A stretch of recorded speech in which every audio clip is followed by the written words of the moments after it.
धेमाजि जिल्लानि सानजारि नोगोर सिमेन्ट साफारियाव दिनै BKWSCनि गाहाय मावफुं सोद्रोमा मिहिनीश्वर बसुमतारिया BKWSC सेक्रेटारियेट मावख'नि थाखाय मोनगु मावबिथांखिनि अन्थाइ खाम्फा गायसनो। बिथांजों लोगोसे दंफायोमोन खौसेथि बर' सुबुं आफादनि आफादगिरि मनरन्जन बसुमतारि, गाहाय नेहाथारि पीताम्बर ब्रह्म बिथांमोना। BKWSCनि गाहाय मावफुं सोद्रोमा मिहिनीश्वर बसुमतारिया 4 लेंगुवेज फर्मुलानि सायाव खौरांगिरिनि सिगाङाव ओरैबायदि बुङो। सरकारनि जि मोनसे नटिस बिलाइ आंनाव मोनफैबाय, आं नायबायबो। नायखांनायनि उनावनो आङो एसे बाथ्राखौ रोखा जाथारबावनो होननानै।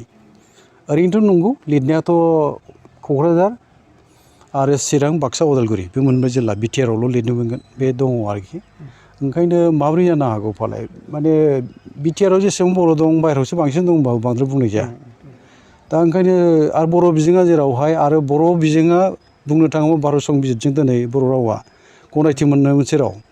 बे मोनसे 8th शेड्युलाव हाबनाय राव, रिकगनाइज मोनसे भारत माने कनस्टिटिउसनजों रिकगनाइज खालामजानाय मोनसे रावखौ जों बाहायनो मोना बोरै जानांगौ? आरो बर' बिजोङा जेराव दुलाराय आसामावनो दङ, जों मानो बाहायनो मोना? बे मोनसे सोंनायखौ लानानै गोसोखौ रोखा खालामथारनो होननानै आङो आसामनि मानगोनां बुंथिगिरि बिस्व दैमारिखौ आं कन्टेक्ट खालामनो नाजायो।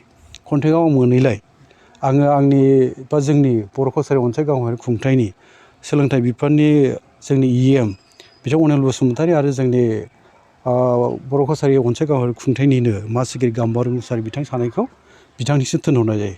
आं बेवहायनो दंमोन नालाय, एसे देहा थिग नंखायामोन आंना। बेवहाय थानानै आङो बिथांमोनखौ खावलायहरनो, बिथांमोना लोगो हमो आरो लोगो हमनानै रायलायनाय जायो। आरो बिनि सायाव रायलायनायाव बिथां बिस्व दैमारिया माखासे गोनांथिखौ नायनानै DGPजोंबो रायलायदों, आसामनि माखासे अफिसियेल माबा बिबानगिरि गोजौ थाखोनिजों रायलायनानै बेखौ रोखा खालामहरदों आंनो, जे लिरनो मोनगोन होनदों आरोखि। माने बेखौ रेक्टिफाइ खालामनाय जागोन आरो सोदांनाय जागोन होनना बुंदों जाहैबाय।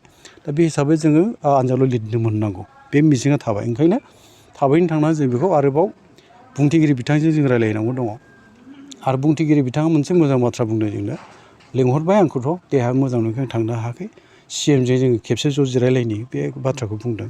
अब्लानो जोङो बे खाबुखौ लानो हागोन।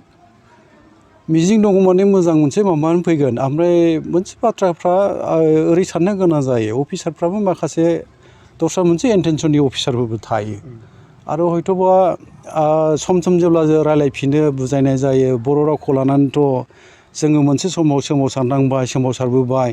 बर' रावखौ लानानै दिनै रायजो बिनायसिम फैनांदों, जों फैदों जोङो। आरो बै बर' रावखौ लानानै नोंसोर गेलेबावनो नागिरोबा बेथ' आरोबाव जोंखौ माने बिग्रायखांहोबावगोन। बेफोर खोथाफोरखौ जेला बुंनाय जायो, डक्टर हिमन्त बिश्व शर्मा मानगोनां गिबि मन्थ्रिया रोखा बेखौनो बुङो, माने बेथ' थिगानोमोन, मानो बिदि जालांखो? बेफोर बाथ्राफोरखौ बुङो आरोखि। दा गुबैयैहाय डक्टर हिमन्त बिश्व गिबि मन्थ्रिनि इन्टेनसन नङाबो जानो हागौ, आं सानो आरोखि। माखासे अफिसारफ्रा माने इन्टेनसनेलि बेखौ गेलेनोबो नागिरो, प्रब्लेम खालामनो नागिरो, आं बिदिसो सानो। आरो जोंनि जेसेबां जेंनाफोर दङ, जेब्ला जों मोजाङै ब्रिफ खालामना होयो, बेखेवना होयो, बिजिरना होयो, डक्टर हिमन्त बिश्व शर्मा गिबि मन्थ्रि बिथाङा जोंनि जेंना जेथोफोरखौहाय फ्राय सिनसियारलि माने सलुसननि लामा लाबोनायखौ जों नुनो मोनबोदों। ओंखायनो बिथांजों फोरमायनायानो बहाबा हयथ' जोंना बेखेवनानै होनाया, खोन्थानाया बबेबा गोरोन्थि थाबाय नामा, बेफोर एसे साननो गोनां जादों आरोखि। ओंखायनो नायनि जोङो ज' जेला जिरायनाय जायो, बे बाथ्राफोरखौ जों रोखा खालामलायना लानो हागोन, आंहा बे फोथायनाय दं। ओमफ्राय बेनो खोथाया, जोङो बर' रावखौ दिनै आरो बेल'थ' नङा, बेथ' आनजादाव लिरनो मोननाय बाथ्रा। आरोथ' 4 लेंगुवेज फर्मुला हिसाबै जाबसिननो नागिरनायनि बाथ्रा जि मोनसे बाथ्राफोर फैदों, बेनि थाखाय जों गासै दुलाराय बर' फरायसा आफाद, बर' थुनलाइ आफाद, बर'नि माहारियारि आफादफोर, खौसेथि बर' सुबुं आफाद, बा आइजो अनसाय बर'नि आइजो अनसाय आफाद, गासै आफादानो जों सांग्रां जानानै थाखानाय मोजां। गमामा बबेबा मोनसे जाहोननि थाखाय जाबसिनना होनो नागिरोबा जों बेखौ मालाबाबो गनायनो हानाय नङा। मानोना माने असमिया रावा जि स्टेटास मोनबाय, जि मासि मोनबाय, भारत संबिजिरा बिसोरखौबो रिकगनाइज खालामबाय 8th शेड्युल राव। जोंनि बर' रावाबोथ' एखे स्टेटासाव दङ। दा मोनसे 8th शेड्युल राव थाखानायाव आरो जोंनो मानो बबेबा दस्रानि 8th शेड्युल रावखौ मानो जाबसिनना होनायनि बाथ्रा, बे बोरै गनाय जायो? बेफोर जुक्तिजों जोङो सिगां लानांगोन, आरो बे जों गनायथाव मालाबाबो जानो हाया।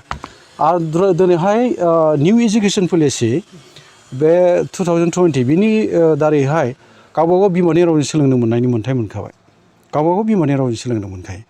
दा बावहाय नोङो जाबसिननानै होनानै, मालायनि रावखौ जाबसिनना होनानै जोंनिखौ जुदि नाथ्रोदनांगौ जायोबा बा जोंनिखौसो जोङो बेसेन गैयै खालामना लानांगौ जायोबा बे मालाबा गनायथाव जाया जों बेखौ गनायनो हानाय नङा बेनि थाखाय जों बिग्रायखांनो गोनां जायो बिग्रायखांनांगोन आरोखि बे समाव फैगासिनो दं आरो जों बेनि थाखाय बयबो सांग्रां जानानै थाखानाया मोजां बेखौ जों खावलायगोन